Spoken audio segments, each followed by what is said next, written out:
Thank you all for joining.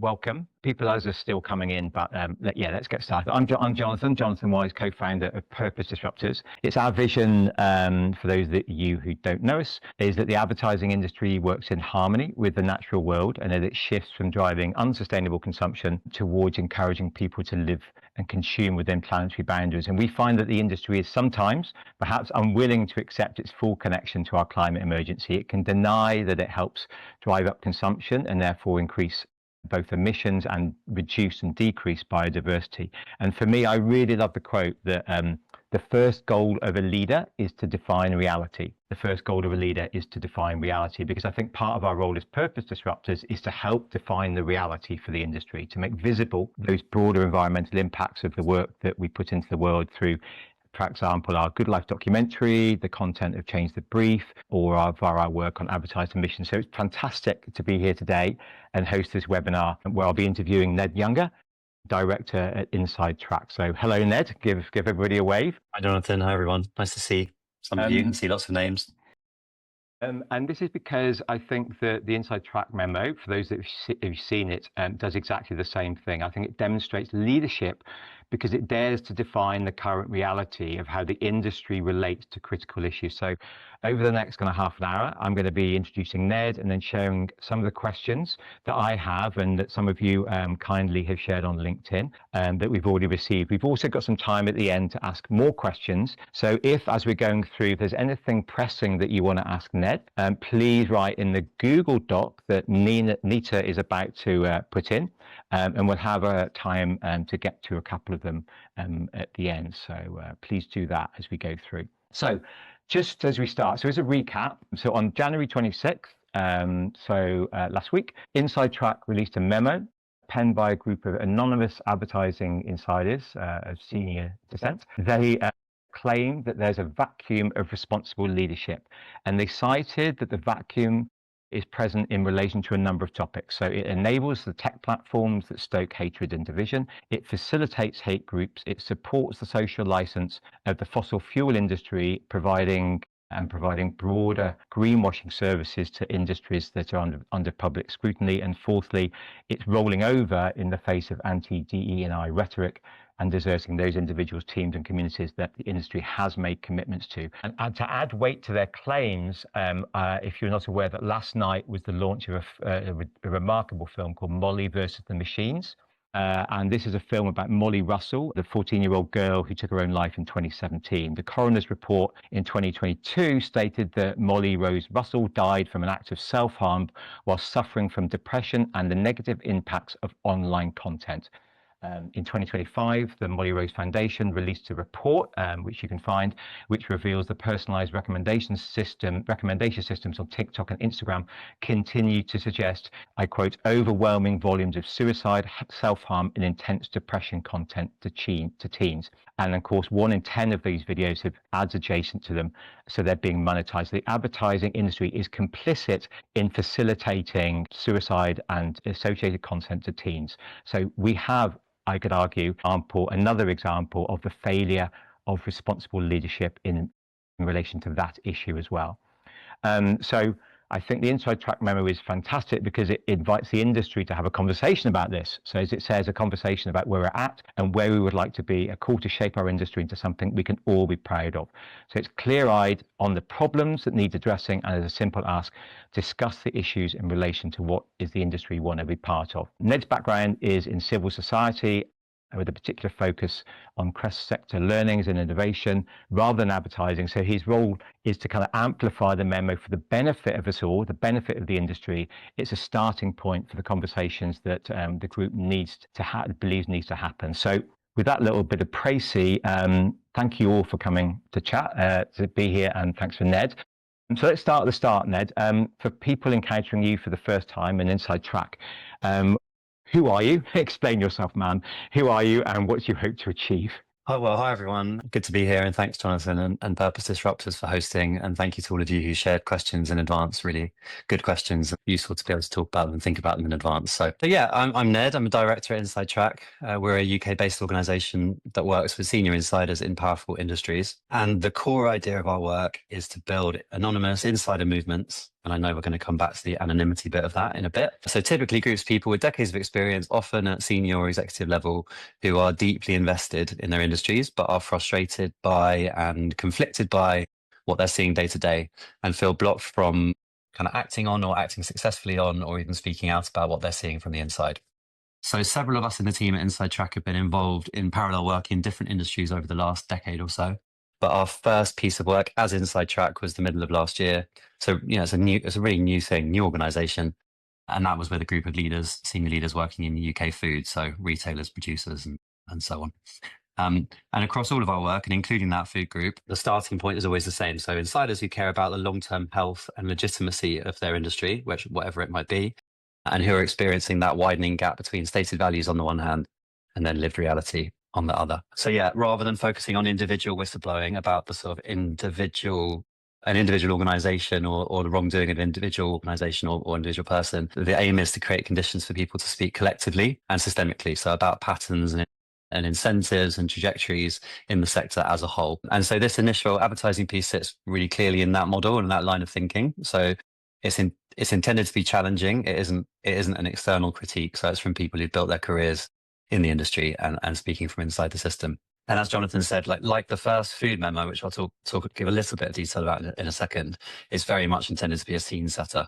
So it's intentionally quite broad, I think. It's trying to describe a kind of a view on the context the industry is operating in. And, Jonathan's mentioned a bunch of those already. And to name that's a sort of shared sense that something is off course. So fundamentally, not working. And I think I will just talk very, very briefly about the food work from last year. So I think that's a good example of how it operates in practice.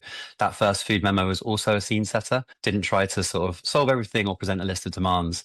It was a shared perspective on how the food system was operating, where responsibility was being diluted, and why what they saw as incremental responses weren't matching the scale of the issue or the crisis. And that first memo then became a platform both for the insiders themselves, who went on to release something much more specific on meat and dairy. And it also created a reference point that others, and most obviously in that case investors, because that's who it was targeted at, could ask more specific, more difficult questions and use it to sort of bolster their own work, whatever that was. So yeah, like that work in food, this is very much intentionally a sort of first step for the advertising group. It's designed to describe the context, to name that sort of sense of a vacuum of leadership, and to open up a space for a conversation before sort of jumping to solutions or more targeted work. And that's very much what comes next for this group and what they're working on at the moment. Thanks. Is that enough, Jonathan, as an opener? Yeah, that's fantastic.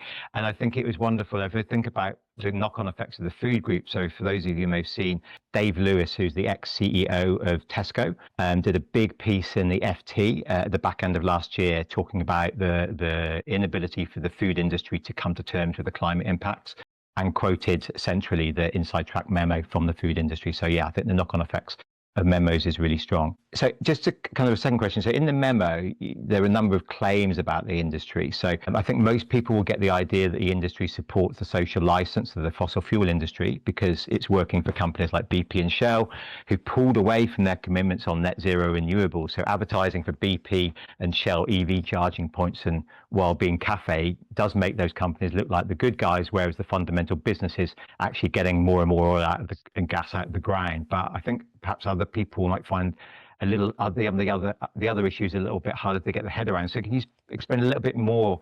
In the memo it says that kind of the industry is a critical enabler to which tech platforms are stoking hatred and division, and that it facilitates hate groups to monetize their content at a time of increasing division in this country and many others. Yes, sure. So happy to. And also, I think it's one of the areas where I have to tread a line between trying to give a good answer and be a good guest on a webinar, but also not talking to things that aren't in the memo or that sort of anticipate future things that they're working on. And also that I'm very much not an advertising expert, I'm in amongst advertising experts. So you will have a much clearer diagnosis of this issue than I will. So I think that the point I would make is that I think they're making a structural claim rather than a sort of technical one. So, and very much recognizing this is a complex system. So even amongst, I think, the people who broadly agree on the diagnosis that are shared here, there'll be different readers of exactly how these dynamics play out in practice. And that's true, I think, within the group itself as well. So the memos are very much not trying to sort of resolve those differences or present a sort of single technical account of how this all works. But what it is doing is naming what this group at least sees as the core dynamic. So when it says advertising is as a key enabler or critical enabler, I can't remember what that word is. It's making a structural point about advertising's role in sustaining the business models of these platforms. So advertising is a primary source of revenue when platforms amplify divisive or extreme content, continuing to fund them through advertising becomes a form of enablement, even without intent. And then the second claim is that, which was around facilitating hate groups, monetized content. I think it's the same dynamics. I don't think they're suggesting that agency or brands are choosing to support hate groups. It's pointing to the way that these systems operate at scale. And like a bit like the example you mentioned, Jonathan, at the beginning, when content is allowed to remain monetized, advertising spend becomes part of how that content generates revenue. And I think the important thing is Memo saying that like this isn't a new or a hidden problem. So there's a general sense that it's happening. There are conversations about resolving it within industry. The issue is that the response was falling short, and I think that's where the point around leadership sort of comes in. And I think I agree. And if you've got films like, you've got series like Adolescent, films like Adolescence, and then Molly versus the Machines, it's like, what are you going to do about it? That is a call for responsible leadership. And if you continue not to engage, then that is a demonstration of the inability to be responsible on these issues. Absolutely. So this is not going to go away. This is only going to get worse. So step up, please. To move to a question that was shared already, this is the question of anonymity, as you've already noted. So this came from Paula Down. There were a number of questions on anonymity, but I think this is our favourite. What does anonymity enable? And equally, what does it stifle? And what would it look like in practice to break anonymity and speak openly and publicly? And what might that openness and enable? But first of all, what do you think it enables and what do you think it stifles? Yeah. Well, I saw the questions on LinkedIn, and I think it's been really useful to reflect on it in advance of this. So thanks to people who raised it. I think the first thing to say is that our model is built around anonymous insider movements, and that's something we apply consistently across sectors. So it's not something we've chosen uniquely for advertising, and I will come back to that in a minute. And the reason we do that is a sort of shared belief within our team, at least, that in every industry we've worked in so far, there are people, maybe particularly at senior levels, but really throughout, who don't feel like they can speak publicly about systemic issues for a whole range of reasons, whether they're contractual, professional, financial, personal, whatever it might be. So organizing in this way it generates the kind of content that can look at things in a systemic way, can kind of bring together patterns and can create a sort of a space for people to share that kind of thing. So that's kind of about the kind of content and insight it can generate. And then secondly, and quite importantly, our experience is that anonymity can also create a hook and a bit of a splash that helps something to land with greater impact. So it's quite clear in the food work, I think, that what the group was sharing wasn't particularly a surprise to anyone in the industry, but it was much discussed and much shared because of the format it was shared in. And there are obviously things that it limits to. So most obviously, it's much more involved operationally to organise in a way that genuinely protects the identities of the people involved. It's harder to get good press, even where journalists wanted to cover it at the beginning. It means the work needs to stand for itself, and someone like me needs to come and talk about it, as opposed to like a big dog from the industry who everyone would respect a lot more than, well, I was going to say than you respect me. We don't need to get personal about it. So in that sense, like anonymity is a tactical choice of ours, and there are advantages and drawbacks like any other tactic. It's certainly not a value judgment. It should be seen as a tactic, one tactic among many, as opposed to us saying, this is how you organize around these issues. And I also don't think it's an either or. So I'm sure some of the insiders involved in this work are organizing internally, are speaking out publicly in other contexts. Some are probably doing both. Some probably aren't doing either. And for any number of reasons, like I said before. And I should say that we also have a lot of respect for and are in conversation with people who do take visible public risks. Thinking about the food work, I got an email from PETA after our piece on meat and dairy, which was not really sort of PETA friendly. So talking about speaking very sort of positively about it. So I think these things can work in concert. But then the final thing I'll just say, and I'm conscious of time, I think it's interesting that anonymity became more of a talking point with this memo than it did with the food work. And, absolutely not saying that sort of concern is misplaced anyway. But I think maybe it reflects differences in industry culture and maybe expectations around speaking out or people's responsibility to speak out. Or maybe, in food, there are particular sort of constraints around competition and commercial sensitivity, maybe more so, I don't know. And maybe that made anonymity in food feel more appropriate. So, it's been interesting to see the way it lands in this, and it's been a real reflection point across the team.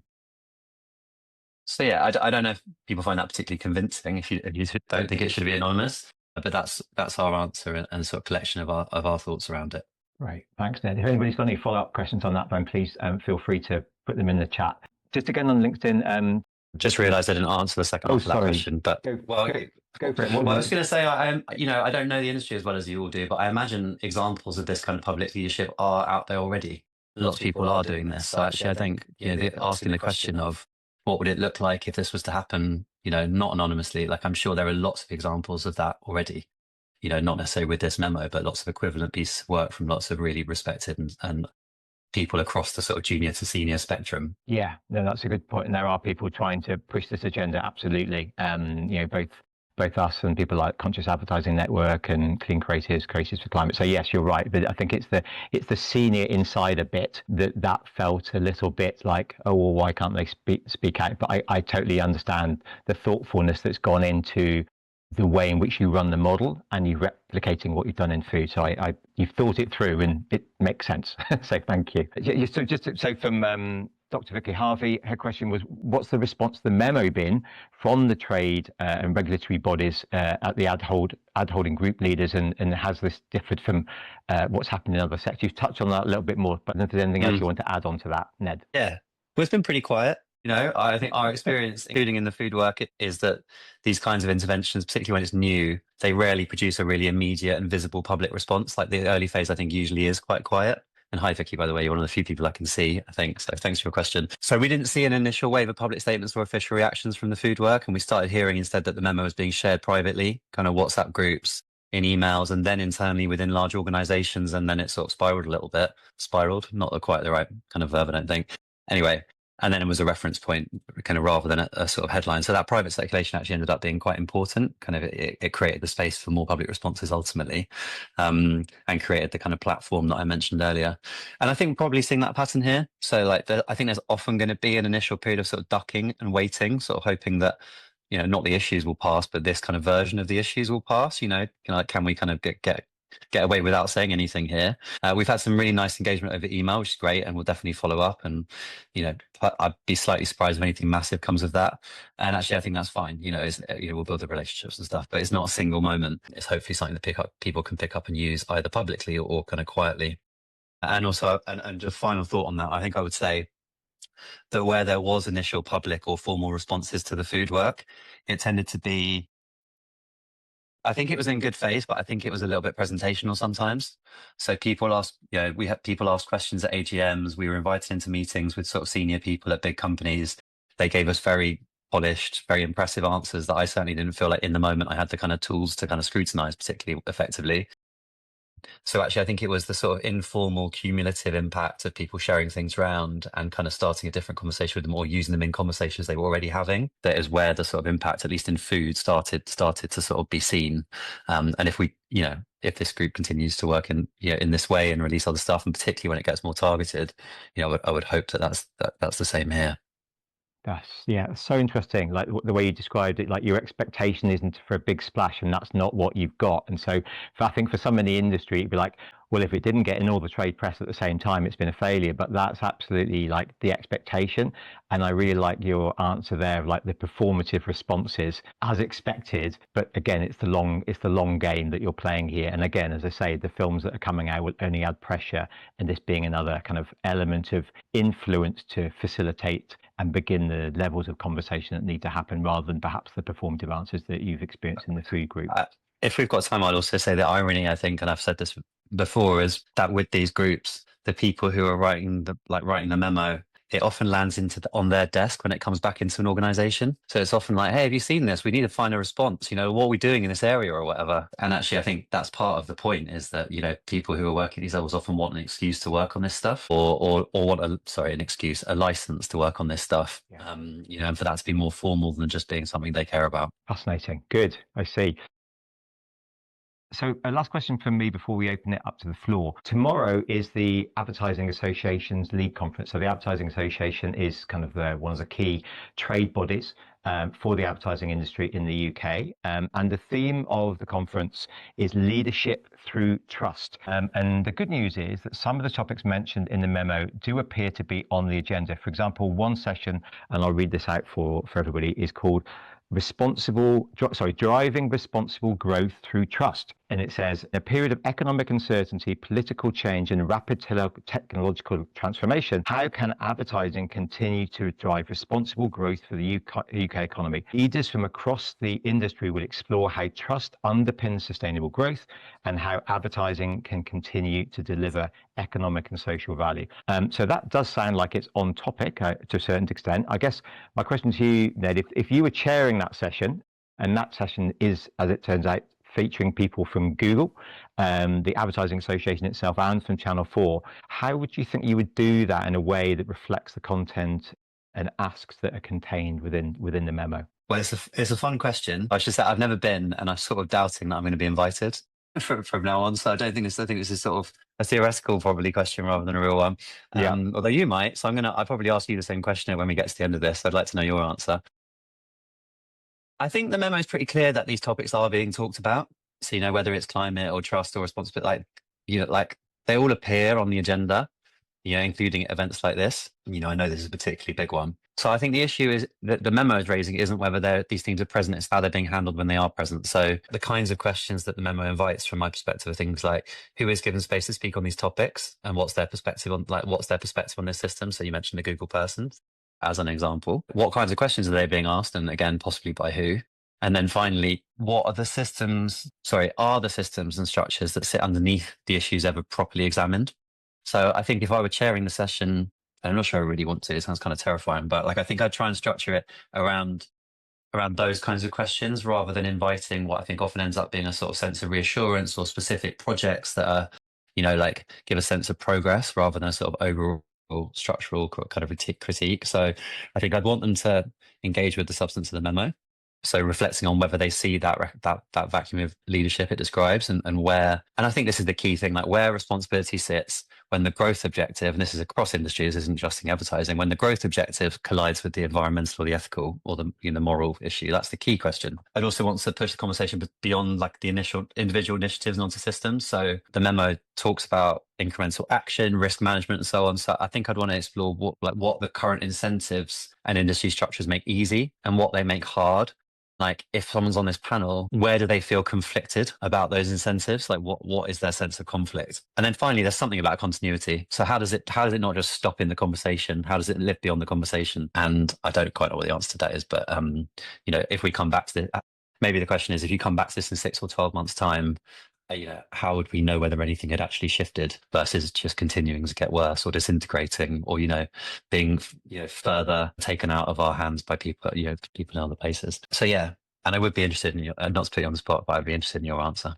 That's a pretty good answer. Yeah, I think something like just asking the question, do you believe that the growth objective is in conflict or leads to negative social impacts? And just asking them to be really honest about that, and maybe even inviting, Molly's dad to ask that question, to add a little bit of consequences on someone's life of how they answer to that question, and invite a level of honesty. I think he would invite a level of honesty. So yeah, I think it's asking the question in a way that evokes perhaps a more human response in the individual, rather than the expected business response. Yeah, it's good.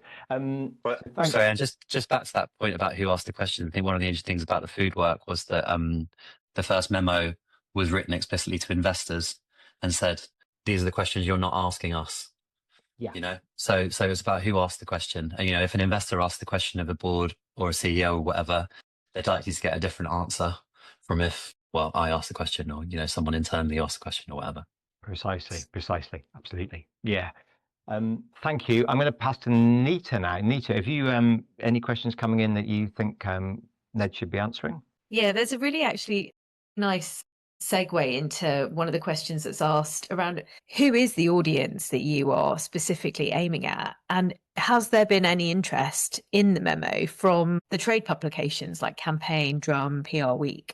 Yes, interesting interest from trade publications, and some good engagement from kind of professional bodies. But early stages, and no one's said anything publicly yet. And those pieces are sort of like sometimes take a while to gestate, I think. So I think it's like I said, I think it's important to say it's a scene setter. This should pave the way for future work, as opposed to being the work in and of itself.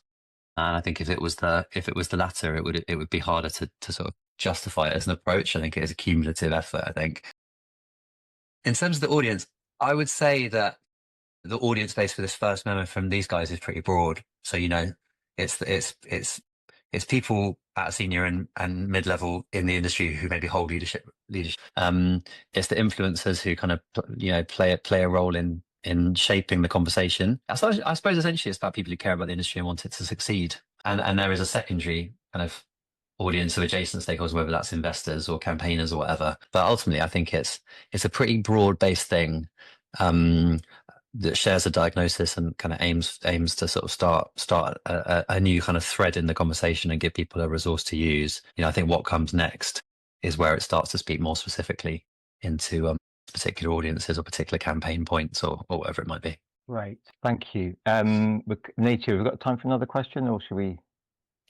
We can probably do one more because I think it will be quite brief. But Ned, you alluded to this being the scene setter and the starting point. So if you were to wave your magic wand and you were to ask for meaningful actions of leadership in the advertising industry, what would those actions be?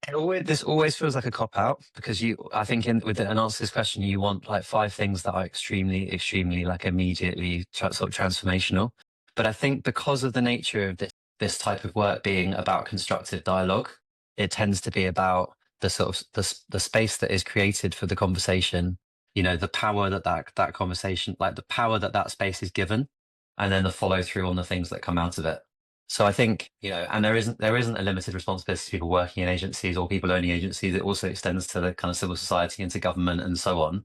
So I think it's about what are the spaces for like constructive engagement on what are really complex issues, you know, and particularly complex when the sort of power over them doesn't necessarily reside in the like here. And then what does meaningful action look like, and what's the kind of accountability for that action? So I hope that's not a cop out, but that's my that would be my answer. And I think on that actually, Ned, that talks to purpose disruptors in our work. You know, I think one of the things that we're very good at is holding space for difficult conversations, and the gatherings or the working groups or whatever that we do, you know, having a pine cone in the middle as a talking point and creating a field of honesty and a field of confidence to be able to speak what is hard to say. I think that that's something that we've practiced at and we're good at. So, you know, that sort of we're open and up for industry bodies, industry leaders, if they want to step into that constructive dialogue to ask these difficult questions. So yeah, fantastic. So yeah, in terms of what next steps, Ned, what should people do? I think it's fairly light touch, to be honest. So we're great if people read the memo. It'd be great if people shared the memo either publicly or privately. There's no expectation that you will. I think the main thing is recognizing that we're going to be doing more. Keep an eye out. You know, get involved if and when it feels appropriate for you, but also recognizing that everyone will have different kind of pathways and mechanisms by which they're doing this work. I think lots of people here will be engaged in this work already. So thank you for all that. And, you know, hopefully this is a useful contribution to it. Oh, wonderful. I love the low key next actions. Most people are like, you must do 1, 2, and 3 things. But the fact that you're just kind of like, yeah, it's going to have something else is going to happen. It's going to be great. I just love it. I love it. So thank you, Ned, for your time. It's been really interesting to dig deeper into the memo, the motivations, the issues around anonymity, and then taking a couple of questions as well. So thank you, everybody, for coming along.